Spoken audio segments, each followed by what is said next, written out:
Chandra Timothy Liu atau biasa dikenal dengan Chandra Liu adalah seorang aktor dan konten kreator ternama di Indonesia. Beberapa waktu yang lalu, Chandra Liu sempat menghilang dari dunia seni yang telah menjadi bagian dari hidupnya. Di balik hilangnya Chandra, ada kisah perjuangan antara hidup dan mati. Terpapar COVID-19 membuat Chandra sempat merasa ingin menyerah. Tapi karena Tuhan masih punya rencana lebih banyak untuk Chandra dan kasih sayang dari kedua orang tuanya, membuat Chandra kembali melihat harapan untuk berjuang. Apa saja yang terjadi di balik perjuangan hidup dan mati Chandra Liu saat berjuang dari COVID-19? Welcome to Grace No Limit. Selamat datang kembali teman-teman ke Grace No Limit dengan saya, Grace dan Justin. Dan hari ini kita ngobrol dengan aktor dan juga content creator Chandra Liu. Seperti Anda tahu bahwa beberapa bulan yang lalu ini Chandra terkena COVID dan bahkan kondisi dia benar-benar hampir tidak bisa survive. Hari ini kita sangat bersyukur ya bahwa Chandra sudah sehat, sudah pulih. Hai Chandra. Halo Justin, halo Grace, how are you guys? Saya mau confirm nih bahwa Anda memang sudah benar-benar sehat, tidak ada long COVID sama sekali. Iya, jadi sekarang puji Tuhan gejala ataupun dampak-dampak yang dari dulu terkena COVID udah nggak kelihatan lagi dan udah nggak terasa lagi.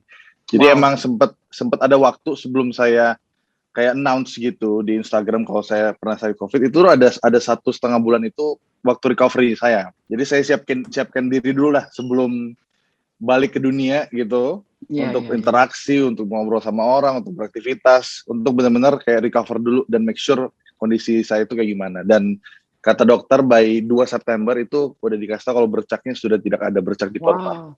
Wow. Gitu. Nah, teman-teman bayangin ya, ketika melihat Chandra hari ini sehat, bahkan dia bilang bahwa semuanya tidak ada masalah apapun juga dengan dia punya paru-paru.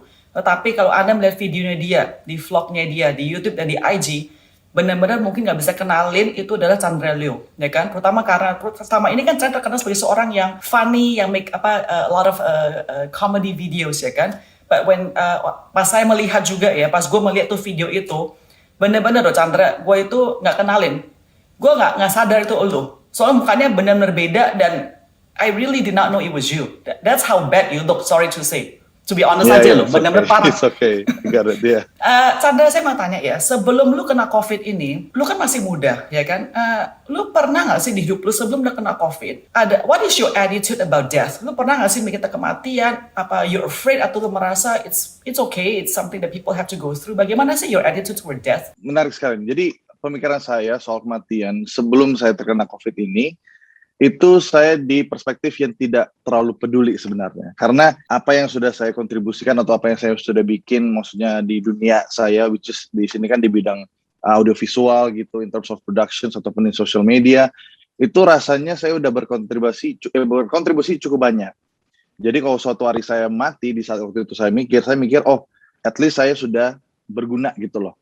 Walaupun emang waktu saya nggak lama misalkan matinya ya, hidupnya terus mati, tapi at least sudah ada sesuatu yang sudah kayak kasih gitu ke orang-orang.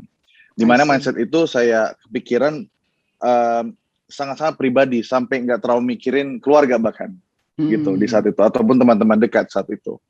Karena mungkin ibarat tuh kayak jiwanya masih sangat seniman banget di saat itu kan, kayak via craftsman kan biasa mikirkan egois kan. Jadi kayak buat diri sendiri aja, karya yang dituang yang penting udah kesampaian ke mereka. Kalau udah mati ya udah nggak apa-apa, yang penting karyanya kesampaian gitu loh.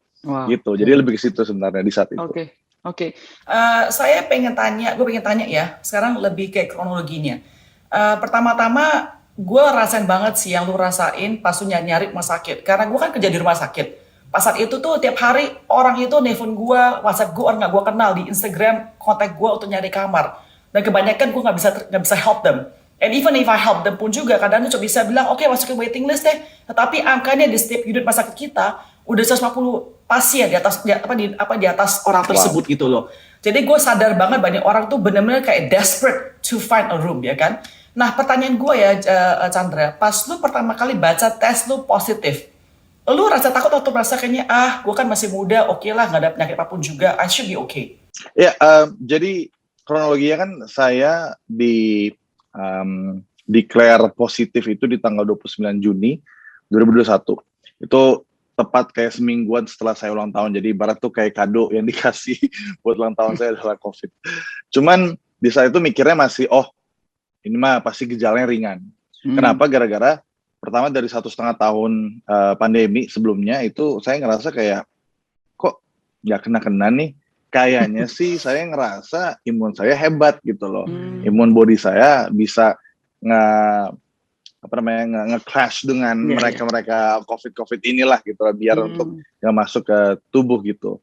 Kalaupun masuk juga rasanya kayak paling gejala ringan, karena di saat itu kebetulan saya hangout sama teman-teman saya di rumah pribadi juga, jadi we try to keep it safe banget lah tempatnya lah untuk gak kemana-mana keluar-keluar. Semuanya tuh beberapa dari mereka juga kena juga, dan melihat mereka gejalanya pada ringan doang. Jadi otomatis kalau chance untuk ngelihat kayak kalau mereka ringan berarti gue juga ringan gitu. Nggak mungkin parah lah. Kalau mereka parah, berarti gue parah. Mikirnya gitu. Jadi lebih kayak ya udah ini gejalanya ringan gitu loh. Oke. Gitu. Jadi kapan lu merasa kayak oh my gosh, this is actually serious nih. Gue kayaknya parah banget. Kapan lu menyadari hal tersebut? Ada gejalanya nggak? Iya, jadi setelah saya tahu saya positif COVID, saya kasih kabar ke orang tua. Nah, tapi kan again komunikasi atau interaksi saya dengan orang tua itu nggak yang seperti sekarang sebenarnya, yang cukup intens dan lebih dekat. Jadi emang dari rumah tinggal aja udah jauh gitu, Jakarta sama Tangerang. Saya emang maunya hidup sendiri. Jadi waktu saya kabarin ke orang tua, saya bilang sama mereka saya lagi sakit. Tapi saya lagi sakit aja, nggak bilang saya sakit COVID. Saya cuma bilang saya lagi sakit, dengan idea saya tidak mau mengkhawatirkan orang tua pastinya. Dan emang di satu sisi saya juga ngerasa emang nggak biasa gitu untuk kayak dijagain atau dirawat oleh orang tua. Tapi entah kenapa memang di saat itu Tuhan yang rencanakan orang tua saya yang kayak tiba-tiba sadar gitu loh. Tiba-tiba kayak ada insting aja gitu loh. Kalau ini anak-anaknya nih kayaknya bukan cuma sakit doang nih gitu loh. Akhirnya mereka yang inisiatif datang ke rumah saya. Nah, saya kan yang agak kayak ogah-ogahan gitu tuh, jangan gak usah datang gitu loh. Ini kan yang rumah pribadi saya gitu, di mana saya mesti kerja dan fokus dan lain-lain gitu. Kalau ada orang tua datang, jadi takutnya mengganggu. Plus juga nggak usah, nggak apa-apa, tenang aja, gue bisa jaga diri kok gitu loh. Tapi mereka datang dan di saat saya lagi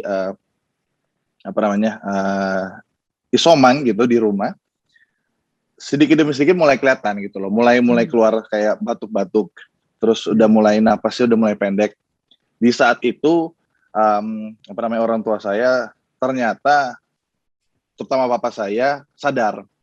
Akhirnya papa saya yang kasih tahu langsung ke mama saya untuk kayak udah, ini anak kita kena COVID.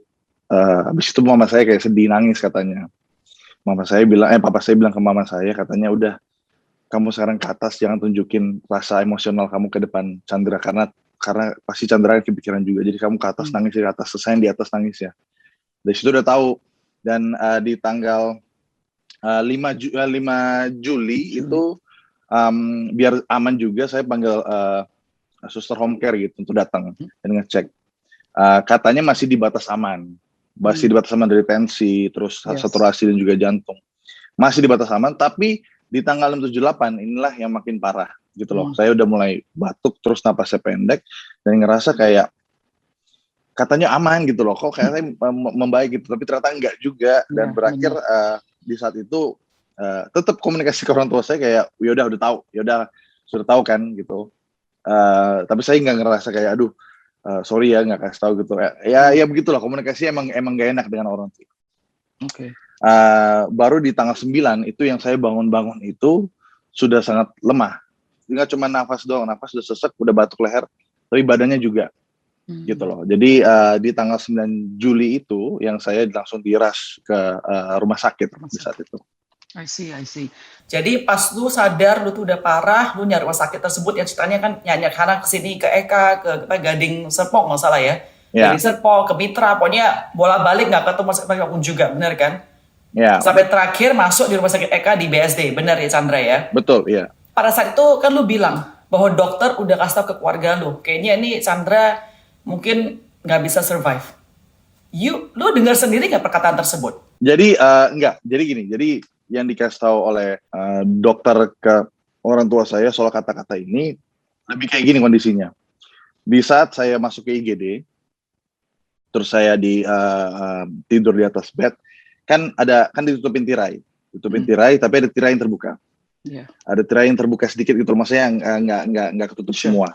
Nah, di depan situlah dikasih kabarnya orang tua dan dengan dokter. Di saat itu saya cuman nggak terlalu bisa dengar kan, karena kan berisik juga tuh, maksudnya GD lagi hektik juga kan, di saat COVID lagi 20.000, 30.000 per hari kasusnya, jadi intens banget. Jadi saya cuma bisa ngelihat segelintir pada ngapain sih gitu. Dan saya bisa ngerasain ketika dokter ngomong sesuatu, terus papa saya, papa saya di sana langsung kayak grab tembok gitu untuk kayak mau duduk, kayak mendengar sesuatu yang menyulitkan lah. Yeah. Itu yang saya rasakan di sana. Nah, baru setelah saya udah keluar, baru dia kasih tahu kata-katanya seperti itu ternyata. Jadi kalau udah lihat kondisi kayak gini, harus ikhlas ya. Jadi saya cuma ngerasain doang apa yang dirasakan papa saya waktu itu. Ketika udah megang tembok, habis itu mau cari tempat duduk ya udah pasti berita yang sangat-sangat ini dong, buruk kan. Jadi ya disitulah ceritanya. Jadi artinya lu nggak dengar specifically, tapi lu tahu, lu sadar, dan bahkan dengan kondisi tubuh lu sendiri bisa menyadari bahwa ini kayaknya gue bisa lewat, bener nggak? Dan pikiran lu ada perasaan tersebut nggak bahwa kayaknya gue nggak bisa survive, ada nggak? Tanpa hal tersebut di UGD lo ya? Iya, ada banget. Jadi itu dia. Saya nggak dengar kata-kata persis statement dari dokter. Saya cuma ngerasain apa yang saya lihat dari gerak-gerik papa saya.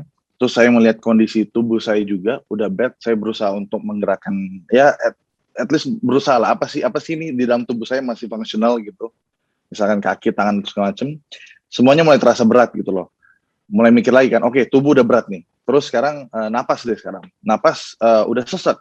Udah pakai HFNC padahal. HFNC nggak salah. Dimasukin udah masuk, terus ditambah dengan infus dan lain-lainnya. Tapi kok ngerasa kayak kok nggak ada titik terang gitu loh. Nggak ada titik terang di mana sih ini kondisi tubuh saya yang bakal bisa disembuhin gitu. Saya ngerasainnya kayak gitu.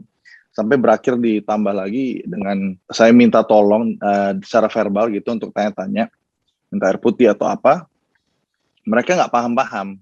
Karena yang saya sampaikan di otak saya itu kayak saya mau air putih dong gitu. Air hangat putih. Tapi ternyata yang didengar oleh suster dan papa saya di saat itu kayak gini, kayak cuma blu dong, nggak jelas sama sekali. Wow. Gitu. Jadi saya juga udah tahu tuh, karena dia selalu tanya, kenapa? Wow. Coba pelan-pelan ngomongnya. Jadi saya ini udah nggak function mulut, hidung udah mulai nggak function, tubuh udah nggak function, apalagi gitu loh. Ya paling otak saya masih bisa bekerja untuk berpikir, tapi kan kalau cuman otak doang yang hidup, ya berarti ya percuma gitu loh. Gimana? Jadi secara fungsional fisikal udah nggak bisa. Lu ada bilang bahwa pada saat itu lu berdoa, bener kan? Lu berdoa, lu bilang gue nggak apa-apa lewat, tetapi yang penting ibu lu yang kena juga COVID itu sembuh. Iya. Benar kan? Oh iya. Jadi ada sempat misinfo sedikit, saya belum kasih tahu. Di saat saya lagi soman, ibu saya ternyata juga kena COVID. Tapi mungkin gara-gara beliau sudah vaksin ya, jadi gejalanya ringan. Nah, di saat momen saya berdoa itu, komunikasi saya dengan Tuhan kan juga nggak yang seintens seperti keluarga gitu loh. Mama saya ini pendeta soalnya. Mama saya pendeta, jadi otomatis kayak di keluarga itu pasti akan lebih erat komunikasi dengan Tuhan pastinya.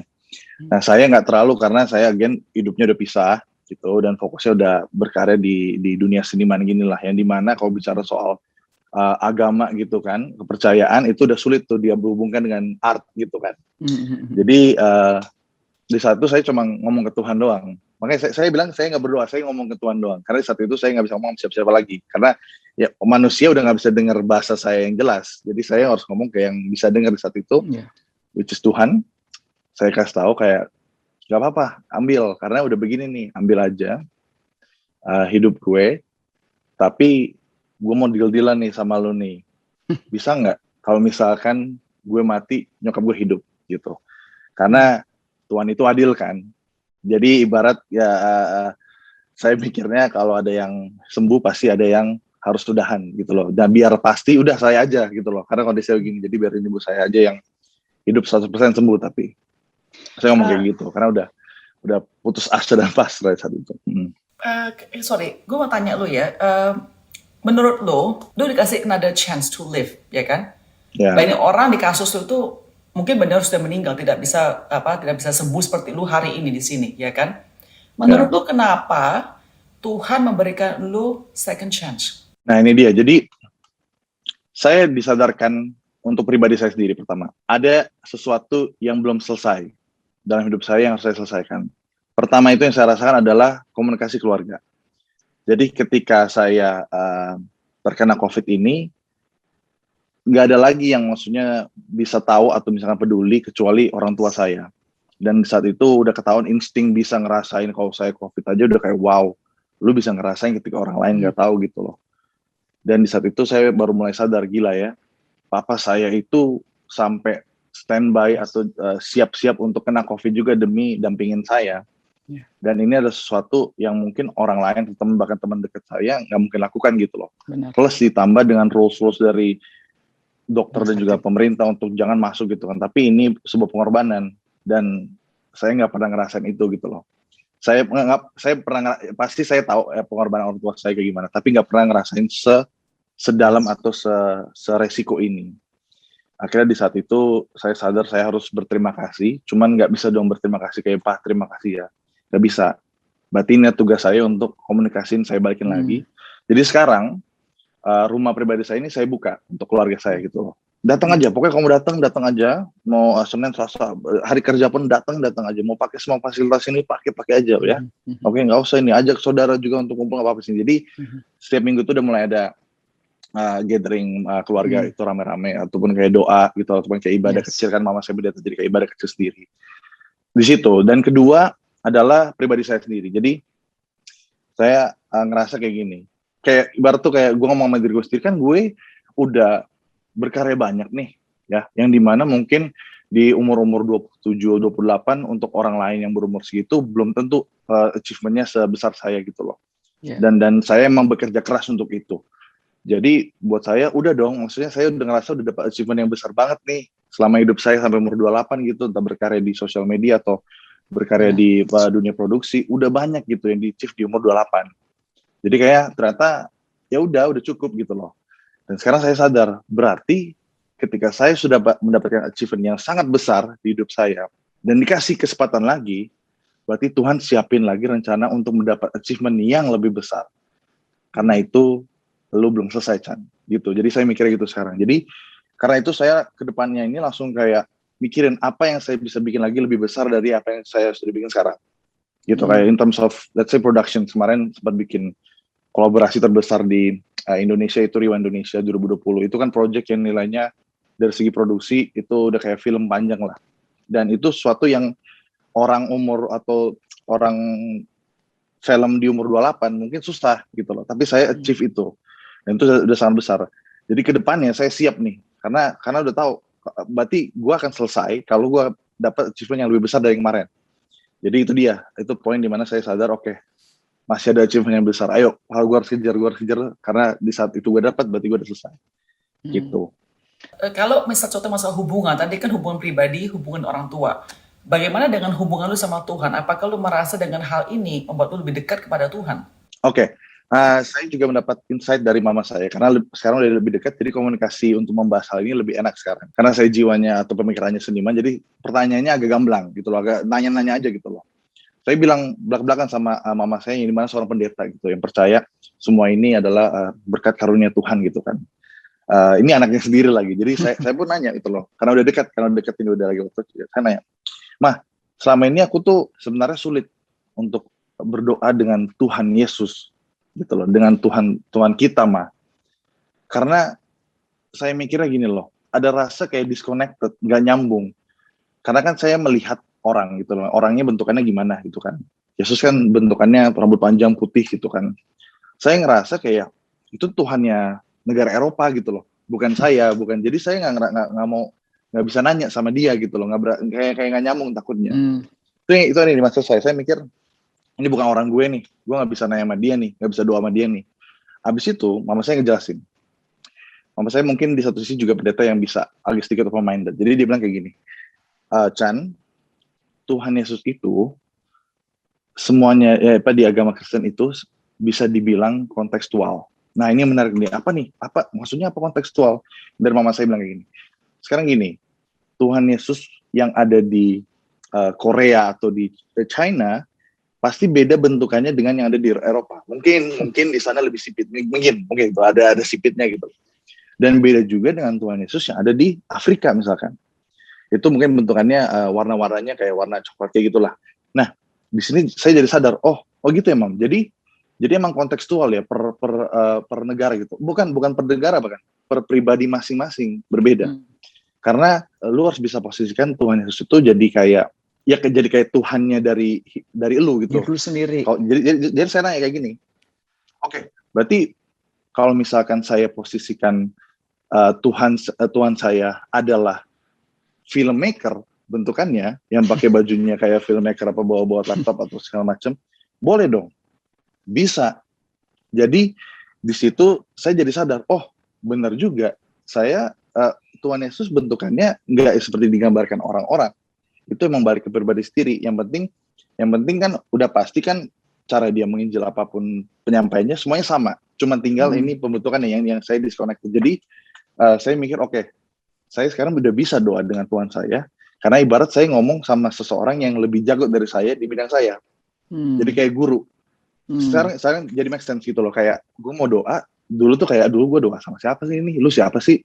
Gue kayak nggak tahu lo. Tapi sekarang karena saya bisa mengkontekskan dia adalah suhu saya dalam filmmaker, jadi doa saya ngarah-ngarahnya ke sono gitu. Jadi dan selain itu juga doa-doa dengan buat kehidupan gitu loh. Jadi ibarat saya jadi ngerasa senang karena saya seakan spiritual successor dari Tuhan saya yang sama-sama gitu filmmaker gitu loh. Jadi itu dia. Jadi intinya setiap minggu sekarang saya udah mulai berdoa sendiri sih. Jadi artinya memang bahwa gara-gara penyakit COVID ini membuat lu berani juga, maksudnya ada kesempatan untuk nanya ngobrol-ngobrol dengan nyokap lu tentang hal ini dong, benar kan? Iya. Okay. Ini gue nggak tahu enough characters in the Bible nggak sih? I mean, how familiar are you with the Bible stories? Nggak terlalu sebenarnya. Jujur aja saya kalau ditanya kayak ayat ataupun cerita-cerita Alkitab nggak terlalu. Tapi sekarang lagi mencoba untuk saya tahu nanya mama saya apa sih ayat atau cerita yang cocok dengan kehidupan saya pribadi gitu. Karena saya pengen cari ayat yang nyambung sebenarnya dengan kehidupan, nggak yang secara general baik doang gitu sih. Nggak, soalnya gue mau tanya begini. Ini ada satu Raja Salomo ya. Pernah tahu nggak tentang Raja Salomo? Pernah dengar namanya, pernah tahu. Jadi kan Raja Salomo adalah raja terbesar dan paling kuasa pada zaman itu di Alkitab, ya kan? Dia anaknya Raja Daud, ya kan? Tapi pas dia udah puncak-puncaknya itu, dia nulis satu buku. Nama Inggrisnya adalah Ecclesiastes. Saya nggak tahu bahasa Indonesia apa. I'm sorry, I forgot. Tapi dia bilang bahwa semua ini adalah kesia-siaan, ya kan? Pertanyaan gue pada lu adalah, Chandra, ketika lu pas saat itu rumah sakit ya, masih struggling to survive. Every single day itu you're trying to beat this COVID mentally and also physically. Lu ada perasaan gitu nggak sih bahwa gila, semua yang gue kerjain, gue punya popularitas di YouTube lah, gue punya likes di YouTube, followers gue, kerjaan creation gue, semuanya ini sia-sia. If I die, okay, it will repeat. That's my legacy. Tapi that's it, my life, that's the end. Ada perasaan demikian nggak sih, Chandra? Oh nggak. Kalau perasaan sampai itu nggak. Seperti yang saya bilang tadi, saya ngerasa saya udah achieve banyak. Justru karena itu saya sudah bisa tenang hidup matinya. Gitu loh. Kalau emang saya harus sudah selesai, saya udah ngerasa tenang gara-gara saya udah achieve banyak tadi itu dan nggak ngerasa sia-sia sama sekali. Karena mungkin emang di satu sisi kan banyak, bukan kayak contoh, banyak juga artis-artis ataupun seniman yang mati muda gitu. Dan karyanya itu sendiri masih bisa dilihat sampai sekarang gitu. Jadi saya lebih mindsetnya ke sana. Jadi kalau masalah sia-sia saya nggak pikir ke sana sih. Sorry, tapi mungkin sia-sia bukan berarti maksudnya kerjanya bukannya nggak ada artinya ya. Cuma maksud saya adalah life is that gitu loh. It says in the book of Ecclesiastes bahwa Solomon mengatakan bahwa itu seperti kita tuh manusia tuh one day it's here, one day it's gone. Like that's the end of us gitu loh. Jadi kita merasa have we done enough? So tadi lu bilang you're given second chance, so now you can repair your relationship with your mom, with your dad as well, kan? Again, poin sia-sia sebenarnya di saat saya waktu itu mati, enggak. Maksudnya di saat saya sudah mau udahan kelihatannya itu enggak. Mungkin kalau diubah perspektifnya ke sekarang, ya itu dia. Justru saya harus mikir sia-sia. Karena saya nggak bisa lagi nih, maksudnya mikir seperti kayak dulu, kayak apapun yang saya sudah bikin, kalau udah meninggal ya udah. Justru dengan sekarang ini benar dibalikin, jadi saya akan mikir sia-sia, jadi semaksimal mungkin sampai saya selesai nanti ya harus mikir kayak gini, karena jadi motivasi gitu, kayak wah sia-sia nggak ya hidup gue kalau misalkan gue bikin segini doang, nggak harus lagi ya gitu sih sekarang sih intinya. Living without regret, jadi artinya biar lu hidupnya nggak merasa ada regret selama inilah ya. Iya. Oke.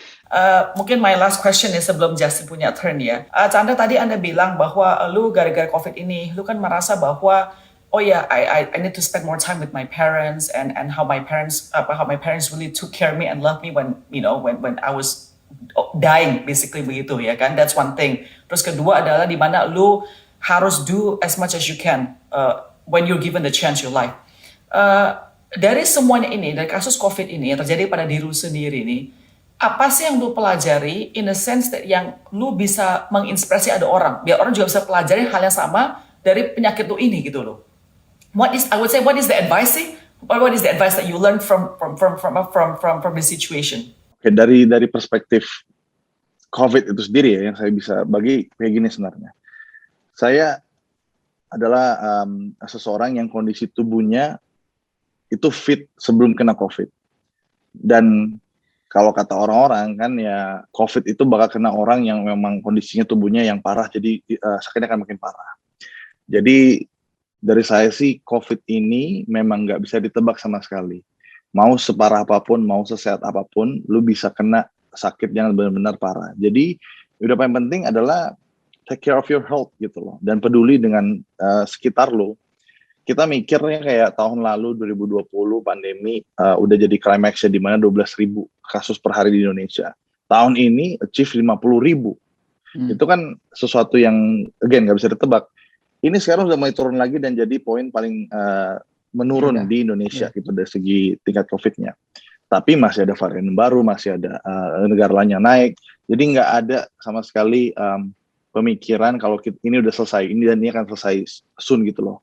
Gak apa-apa, mungkin secara pemikiran mikirnya selesainya akan lama gitu, gak apa-apa. Justru akan jadi ngebuat kita jadi terus jaga diri. Jadi itu paling penting sekarang untuk menjaga kesehatan dan juga diri di pandemi sih sekarang itu. I also learned that from your video, lu katanya spend 1M rupiah kira-kira kan? Buat pengobatan ya? 1M lebih dikit. 1M, jadi gue bisa meyakinkan, ini COVID ini kan bahaya dan juga mahal sekali, ya kan? Jadi artinya itu kalau gue orang yang masih mampu, gue tuh bersyukur. Tapi at the same time, gue perhatikan orang-orang yang nggak mampu, karena mereka nggak mungkin ada uang segitu banyak untuk bisa untuk COVID mereka. Jadi saya di bidang rumah sakit kesehatan ini, how can I help them? Jadi that's what I get from your vlog gitu loh. Jadi pertanyaan gue adalah when you made that vlog, itu purpose-nya apa? Saya percaya dengan berbagi pesan atau sharing itu akan berdampak. Dan saya adalah tipe orang yang di satu sisi nggak mikirin soal views yang akan di-reach sampai 1 juta atau 2 juta views. Nggak. Saya mikirnya simple. Kalau saya bikin video dan itu bisa menginspirasi atau merubah seseorang atau berdampak untuk 1 orang aja dari 1 juta views itu buat saya udah selesai tugas saya untuk bikin vlog itu. Karena ibarat tuh dari 250 juta penduduk Indonesia, saya kan cuma sendiri. Kalau tugas saya yang paling make sense adalah ya at least 1 orang, saya satu pribadi bisa merubah 1 orang lagi. Dengan cara bikin vlog itu saya berbagi, dan itu adalah harapan saya gitu loh. Dari berjuta views 1 orang aja bisa berubah kira-kira message yang saya sampaikan gitu. Okay. Well, you changed me. You enlightened me about one thing. So you already did your job for that one. Okay, Chandra, itu pertanyaan saya. Silakan Justin, if you have any questions, please go ahead. Aku itu nonton videonya Coach Chandra itu aku terharu banget loh itu sampai gimana Ya, ya? thank you Justin. Ya sampai netes. Nah, aku sebetulnya pengen tanya sih, maksudnya kan banyak nih, karena jujur aku baru dengar juga ada kabar dari guruku. Nah, dia ada istrinya itu meninggal gitu, masih muda padahal karena COVID gitu ya. Nah, maksudnya kan mungkin banyak nih ya orang di luar sana yang ya istilahnya mungkin mereka nonton video ini mungkin bisa lagi di rumah sakit. Ada yang mungkin entah karena COVID atau gimana, yang istilahnya mungkin dia ngerasa dia itu bakal selesai juga gitu. Nah, mungkin ada nggak pesan semangat atau gimana gitu, Coach Chandra itu bisa ngelewati itu semua, gimana tuh kira-kira? Maksudnya pesan untuk mereka lah yang kira-kira lagi berjuang gitu ya sekarang. Oke, baik. Pertama mungkin karena Negra dan Justin, I just wanna say thank you pertama tadi buat Grace dan juga sekarang ke Justin pastinya. Thank you, Just No Limit. Gua jujur sebenarnya seneng banget lu bisa bikin sesuatu yang kayak gini dengan Grace untuk bisa sharing kayak gini. Itu satu pertama buat lu, karena ya pasti nggak banyak lah yang berpikir untuk cari suatu konten yang bisa gather people untuk ceritain soal kayak gini gitu loh. Jadi itu dulu buat Grace dan juga Justin. Thank you. Mau datang di ya, sini. Baik, ya, thank you juga. Nah, pesan saya buat mereka yang masih struggling sekarang, sebisa mungkin dekatkan diri dengan orang-orang yang di sekitar kalian. Maksudnya di saat saya lagi ngerasa sakit itu, saya ngerasa saya bisa sendiri. Jangan, kalau misalkan kalian nggak dekat sama orang tua, nggak dekat sama teman dekat, siapapun itu, intinya manusia membutuhkan manusia orang lain. Jadi jangan mikir kalian bisa sembuh sendiri yang lagi struggling sekarang. Percayakan ke orang-orang yang capable untuk bisa ngebantu kalian in terms of apapun itu. Support dari ngedampingin, financial, ataupun bahkan dokter dan suster. Percayain sama mereka. Jangan ngerasa kayak gue di saat itu yang ngerasa udahlah nyerah aja. Jangan, karena itu akan menyusahkan orang-orang sekitar juga, nggak cuma diri lu. Jadi tetap percaya dengan sekeliling lu, itu aja sih pesan dari saya. Kayak cari support system lah gitu ya. Iya, betul, support system. Oke. Terus ada lagi, sebetulnya nih, maksudnya ini kan kita umurannya masih segini nih, masih 20-an gitu ya. Nah, maksudnya banyak kalau misalkan di sekitarku itu, aku kadang-kadang pernah ketemu orang, ya ada yang istilahnya dia itu kayak bilang, COVID itu nggak ada gitu. Ya. Nah, terus kayak ya banyak lah, maksudnya kayak yang mereka itu di saat COVID gini, ya mungkin kurang peduli lah. Maksudnya kayak dari sudut yang aku lihat gitu, mereka itu kurang peduli, mengabaikan protokol kesehatan gitu. Nah, terus kan tadi aku nonton videonya Coach Chandra itu kan bahkan yang dibilang tadi sampai 1M lebih gitu kan. Nah, maksudnya aku nontonnya jujur itu juga sama kayak Cigres bilang, kayak nggak ngenalin gitu loh, karena kan itu maksudnya nggak dicukur ya. Dan kurusan banget loh Chandra. Ya kayaknya you lost weight ya. Sorry saya jatuh. Sempet kurus dan berapa banget. Ya, itu pesannya untuk mereka gimana tuh Coach Chandra? Karena maksudnya kan ya gimana ya? Ada yang masih nggak percaya gitu ya. Dari gue sih gini sih, banyak orang yang gue dapat pemikiran juga, mungkin di satu sisi untuk orang-orang yang peduli, mereka mikir mereka bisa sembuh karena finansial mereka gitu loh. Tenang aja udah, kalau misalnya gue sakit gue bakal sembuh, gagal gue punya duit. Nah, ya semua orang pasti punya duit yang lebih baik dari gue gitu. Dan banyak orang-orang di sana yang mikirnya kayak kalaupun gue nggak ada duit, ya gue punya koneksi teman-teman yang bisa bantu-bantu juga. Dari gue gini, mending mana sekarang? Lu keluarin duit kayak misalkan kayak gue 1M untuk diri lu sendiri, untuk kesulitan sendiri, atau untuk orang lain yang dimana bisa berdampak, atau misalkan lebih penting untuk misalkan apapun charity, apapun bisnis yang mereka bisa lakukan. Pilih mana sekarang gitu. Kalau lu mau sembuh dari COVID dan lu nggak percaya COVID, dan berarti kalau di saat lu kena lu mesti bayar 1M ataupun lebih misalkan gara-gara lebih mahal. Lu pilih mana gitu loh. Ini duit lu mau taruh di diri lu sendiri cuma untuk kesembuhan doang, yang dimana sesimpel lu pakai masker, lu bisa nangkal itu, atau lu mau kasih ke orang-orang lain atau bisnis ataupun karya lu gitu loh. Itu aja sih. Gitu. That's very good advice. Chandra, sekali kita sangat bersyukur bahwa lu udah sehat, lu bisa ceritain hal tersebut, dan benar-benar semoga video lu yang bikin itu ada satu impact bagi banyak orang. Bahkan hari pas kata-kata lu bagus sekali, lu bilang lu mau habisin uang itu untuk diri sendiri sakit-sakitan, padahal uang sama itu lu bisa pakai untuk bantu orang lain yang memerlukan hal kebutuhan sehari seperti susu lah, seperti makanan, sembako dan segala macam. Jadi I think that is really on point. So that's good.